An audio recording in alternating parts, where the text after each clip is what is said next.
Assalamualaikum warahmatullahi wabarakatuh. Di sini kami akan mempresentasikan hasil kerja kelompok kami mengenai transaksi-transaksi dari pembuatan transaksi perusahaan jasa.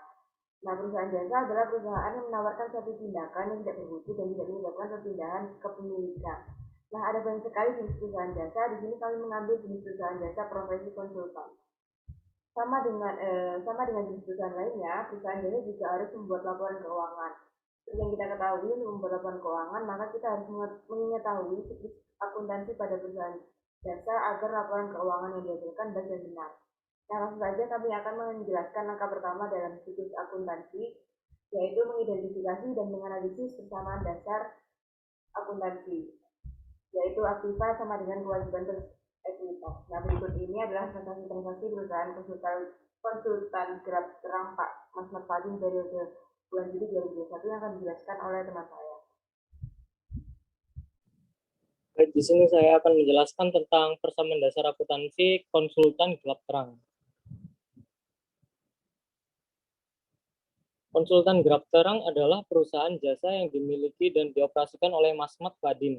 Berikut ini adalah saldo Mas Mat Fadin pada 31 Mei 2021, yaitu kas sebesar 26.200.000, piutang usaha sebesar 6 juta, perlengkapan sebesar 2.800.000, akumulasi dan peralatan kantor sebesar 25 juta, saldo kewajiban modal sebesar 6 juta. Transaksi bisnis selama bulan Juni 2021 diringkas sebagai berikut, yaitu transaksi pada tanggal 1, yaitu membayarkan sewa 3 bulan berdasarkan kontrak sewa sebesar 5.250.000 yang mempengaruhi kas dan juga modal dengan keterangan yaitu beban sewa. Lalu selanjutnya pada tanggal 2 yaitu membayarkan asuransi properti dan kecelakaan sebesar 2.100.000 yang mempengaruhi kas dan juga modal dengan keterangan beban asuransi. Lalu pada tanggal 4 yaitu menerima kas dari klien sebagai pembayaran di muka untuk jasa yang akan diberikan dan mencatatnya sebagai pendapatan diterima di muka sebesar 2.700.000 dengan keterangan pendapatan jasa. Lalu pada tanggal 6 yaitu membayarkan kas untuk pemasangan iklan sebesar 2 juta yang mempengaruhi kas dan juga modal dengan keterangan beban iklan. Lalu selanjutnya pada tanggal 8 yaitu Mas Mat Fadin menerima cek bank senilai 80 juta untuk jasa konsultasi 20 orang pelanggan, yaitu yang mempengaruhi kas dan juga modal dengan keterangan pendapatan jasa. Lalu berikutnya yaitu membeli peralatan kantor secara tunai sebesar 4 juta yang mempengaruhi peralatan dan juga kas sebesar 4 juta. Lalu pada tanggal 10 yaitu membeli tambahan peralatan kantor secara kredit dari media sebesar 500.000 yang mempengaruhi peralatan dan juga utang. Selanjutnya yaitu tanggal 12, yaitu menerima uang tunai dari Johnson sebagai investasi tambahan, yaitu sebesar 10.800.000.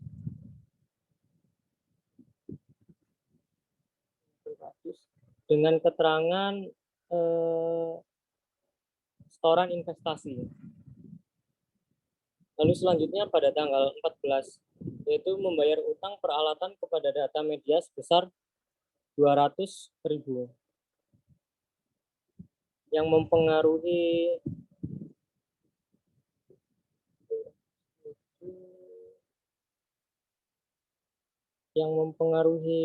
kas dan juga utang. Lalu selanjutnya yaitu tanggal 16 membayar tagihan biaya lain-lain sebesar 600.000 yang mempengaruhi kas dan juga modal dengan keterangan beban lain-lain. Lalu selanjutnya tanggal 18 yaitu mencatat jasa yang diberikan secara kredit selama periode 13 sampai 18 Juni sebesar 3.800.000 yang mempengaruhi kas dan juga modal dengan keterangan pendapatan jasa Selanjutnya tanggal 20 yaitu ditentukan bahwa biaya persediaan di tangan adalah 2.800.000. Oleh karena itu, biaya perlengkapan yang digunakan selama bulan tersebut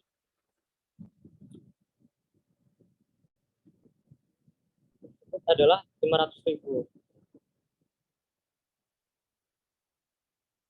Yang mempengaruhi perlengkapan dan juga modal dengan keterangan beban perlengkapan.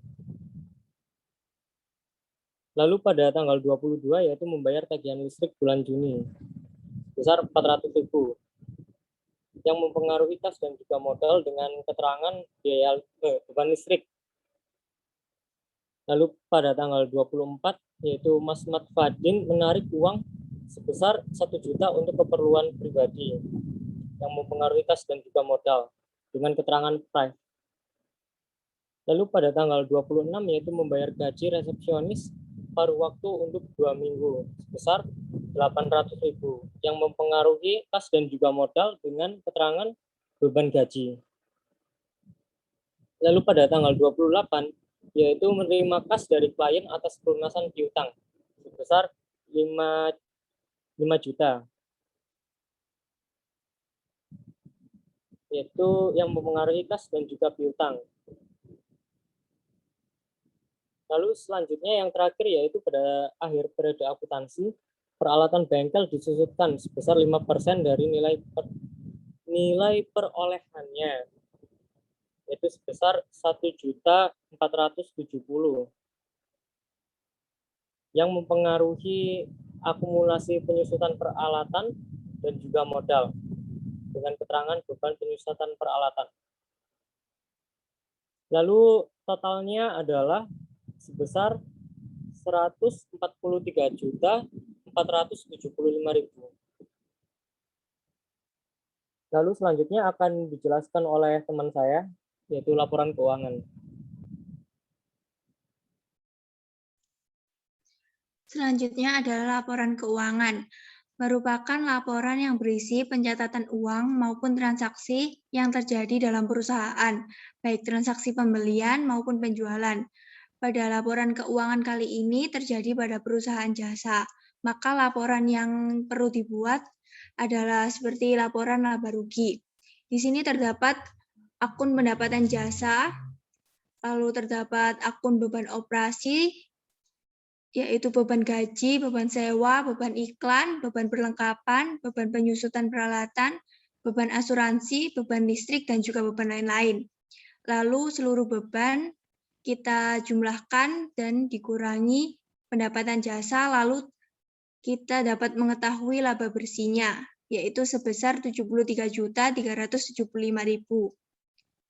Dan selanjutnya terdapat laporan perubahan ekuitas.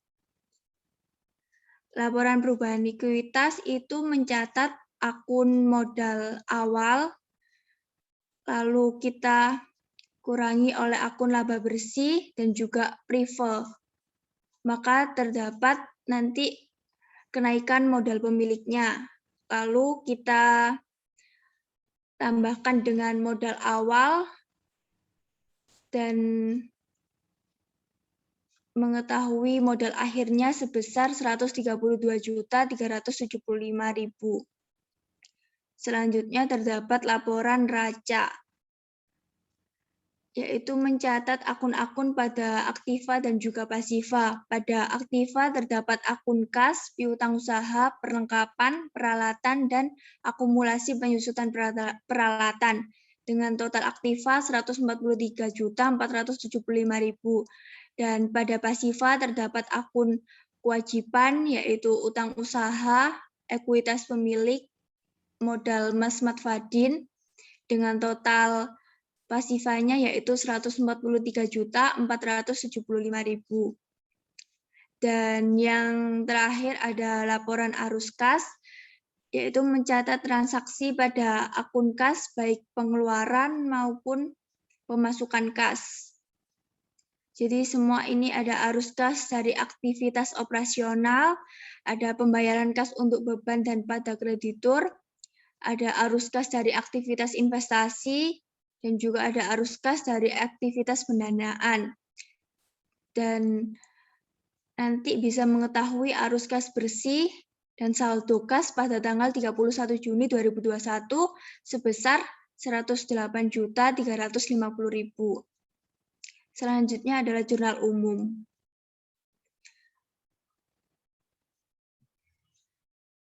Jurnal umum merupakan jurnal untuk mencatat semua transaksi yang terjadi pada satu periode tertentu atau 1 bulan. Pada jurnal umum kali ini terdapat agak kanan sedikit.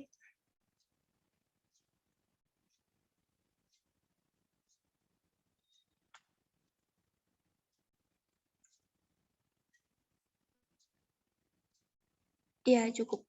Pada tanggal 1 terdapat saldo kas, piutang usaha, perlengkapan, dan peralatan kantor pada debit, dan saldo modal pada kredit. Lalu kita masuk ke transaksi yang pada tanggal 1, yaitu beban sewa di debit dan kas pada kredit. Lalu tanggal 2 beban asuransi pada debit dan kas pada kredit sebesar 2.100.000. Tanggal 4 kas pada debit, pendapatan jasa pada kredit sebesar 2.700.000.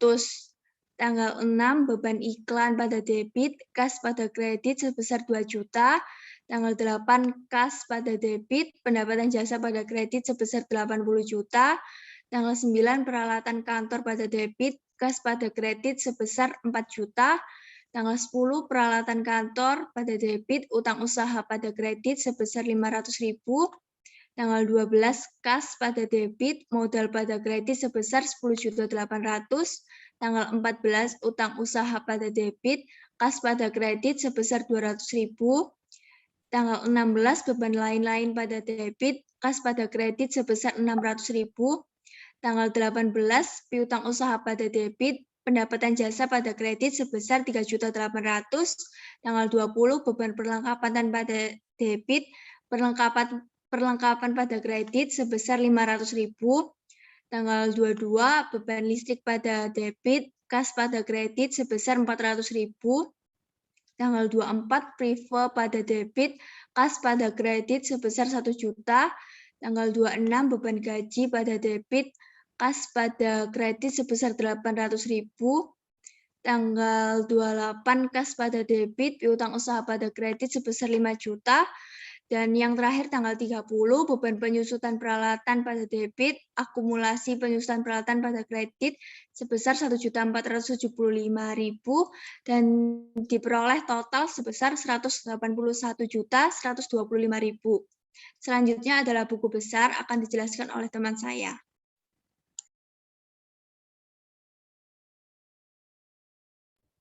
Baik, di sini saya akan menjelaskan buku besar, di mana buku besar ini dibuat setelah kita membuat jurnal umum dengan tujuan untuk merinci transaksi-transaksi yang ada di jurnal.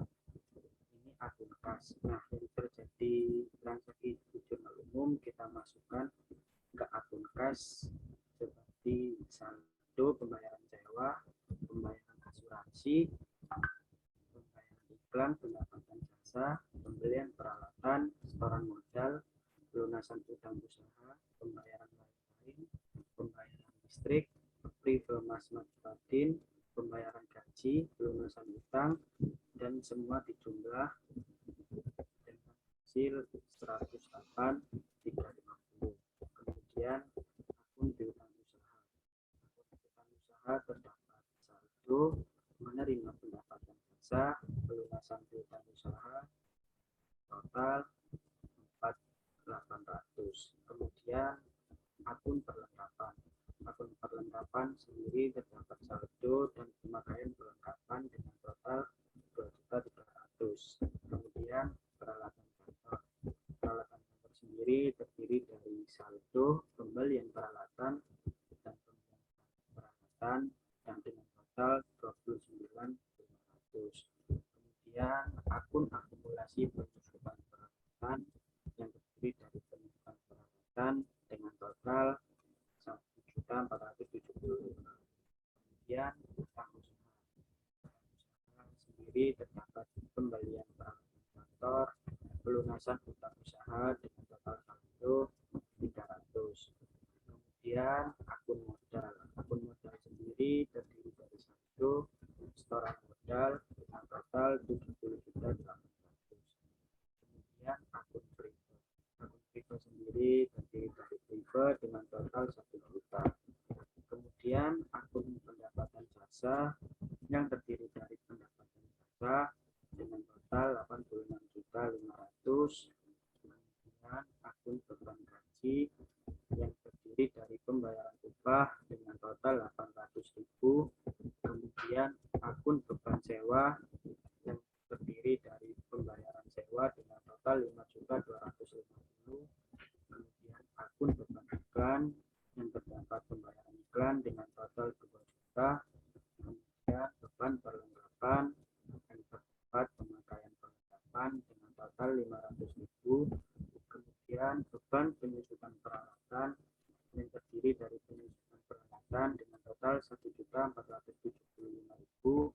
Kemudian beban asuransi yaitu pembayaran asuransi dengan total 2.100.000.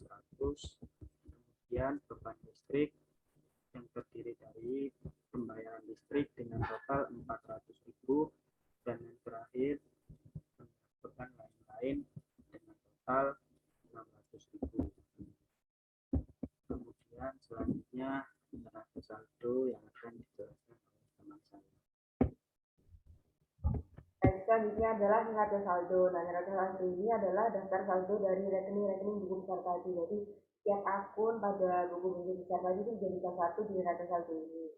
Nah, di sini ada kas di sini posisinya yaitu debit sesuai dengan buku besar tadi jumlah 108.350.000. Kemudian ada piutang usaha jumlah 4.800.000. Kemudian ada perlengkapan jumlah 2.300.000. Lalu ada peralatan kantor jumlah 2.29.500.000 di debit. Terus ada akumulasi penyusutan peralatan di sini di kredit tadi totalnya, sehingga di sini dinilai 1.475.000. Kemudian ada utang usaha, ini juga kredit senilai 300.000.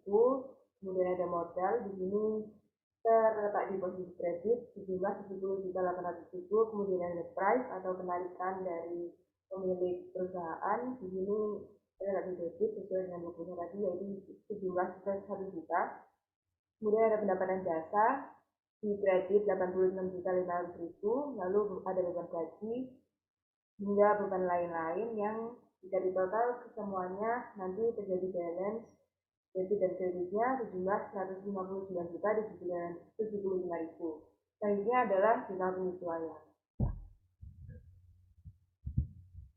Nah, setelah kita membuat neraca saldo, pastinya ada akun-akun yang harus disesuaikan.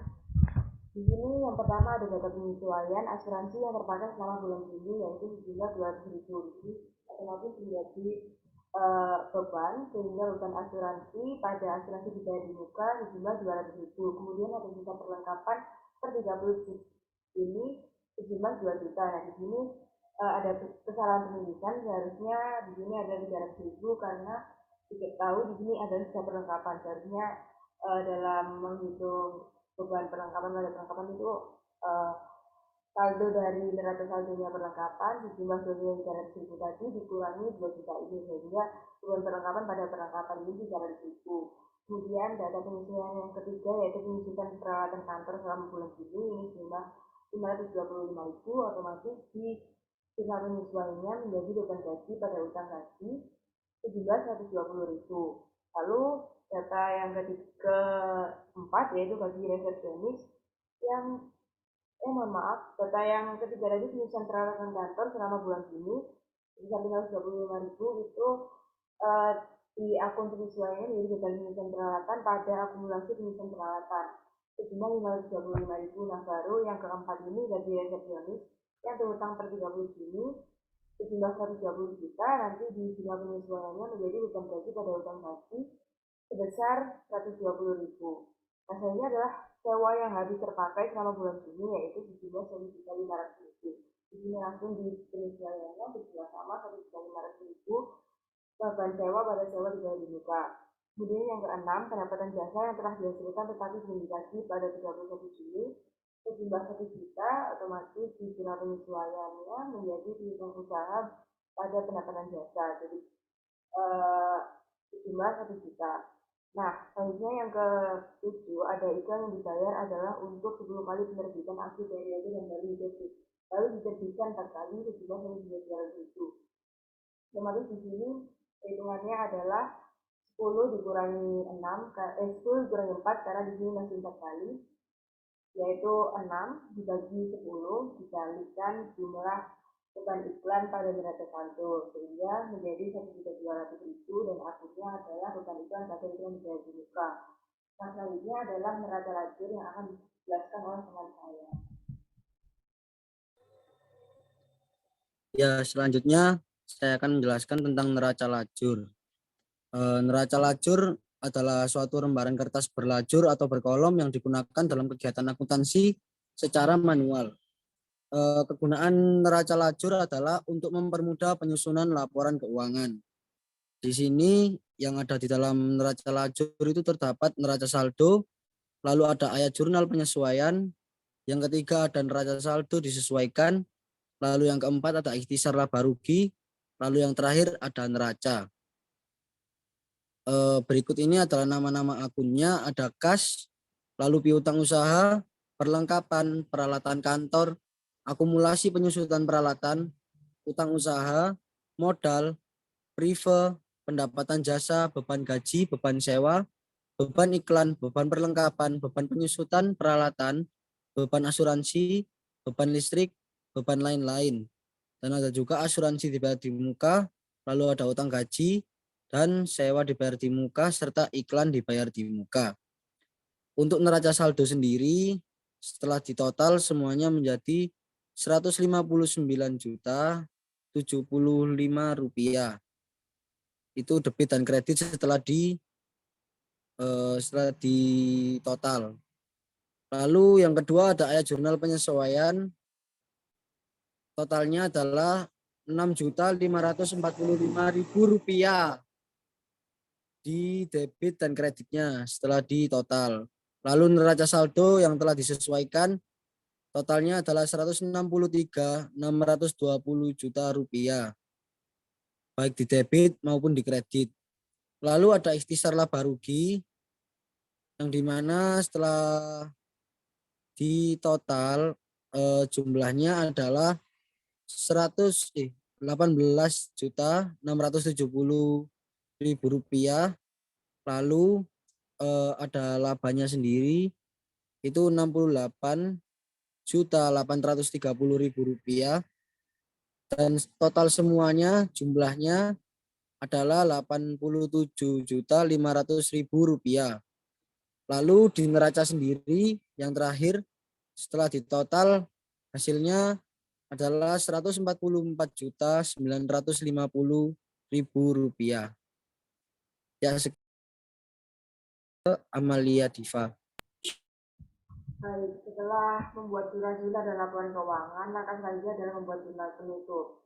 Nah, jurnal penutup ini hanya dibuat pada akhir periode akuntansi saja. Jadi rekening yang ditutup hanya rekening nominal atau rekening laba rugi. Nah, caranya dengan mengenolkan atau membuat nihil rekening yang terkait. Jadi rekening-rekening nominal tersebut harus ditutup karena rekening tersebut itu digunakan untuk mengukur aktivitas atau aliran sumber-sumber yang terjadi pada periode berjalan. Nah, di sini pendapatan jasa ditutup sehingga menjadi pendapatan jasa pada ikhtisar laba rugi sejumlah Rp87.500.000 ini senilai laba ruginya. Kemudian beban-beban ini ditutup sehingga ikhtisar laba rugi pada beban gaji, beban sewa, beban iklan, beban perlengkapan, beban penyusunan peralatan, beban asuransi, dan listrik, dan lain-lain jika di total senilai Rp18.670.000. Kemudian karena di sini dapat disimpulkan perusahaan jasa kita laba, otomatis ditutupnya adalah ikhtisar laba rugi pada modal sehingga ini senilai dari laporan ikhtisar laba ruginya yaitu sejumlah Rp68.830.000. Kemudian penutupan price sehingga modal pada price senilai 1 juta. Kemudian di total semuanya menjadi Rp176 juta demikiannya. Nah, sekian dari kami presentasi mengenai hasil kerja kelompok kami tentang pembuatan transaksi pembayaran jasa. Apabila ada kesalahan, mohon maaf. Wassalamualaikum warahmatullahi wabarakatuh.